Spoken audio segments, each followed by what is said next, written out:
can only talk about myself, okay? And I know that I never considered it that if the ball was already rough, I'm not talking about roughening up a smooth ball. I'm talking about if the conditions had already made a ball rough.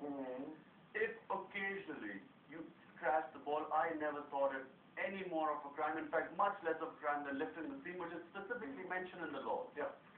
Okay. Then I don't think we could pursue that any further, except to say that I would like you to admit that as captain of the team, if you are scratching it, and the leader of the bowling fraternity on your team, it is absolutely inevitable that others will. No, but this is debatable. No, but this is again. You brought those two along, didn't you? They came in your shadow.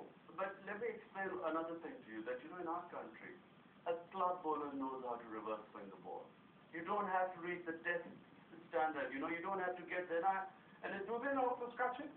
Let me, but before we get on to the scratching, let me explain. You see, in our country, what happened, that organizations came into our cricket, okay, and they did not have their own cricket ground. So about 4 or 5 grounds had a lot of matches played. This is when reverse swing was developed in our country. Because in the 70s, we had these organizations, few grounds had all the matches. As a result, they got completely worn out. The squares were worn out. I mean, if you had to survive as a seam bowler in those conditions, you had to be able to reverse swing it.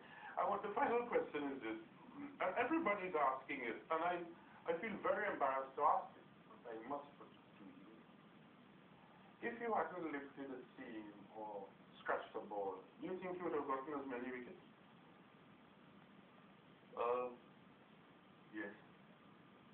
Because you see, the other misconception is that, by anyone who scratches the ball can get wickets.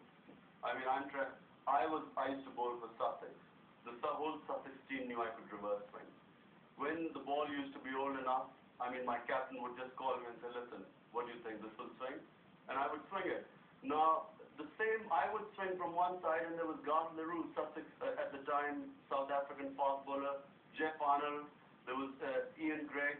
I mean, they were English bowlers or international bowlers bowling from the other end. Why could they not swing it?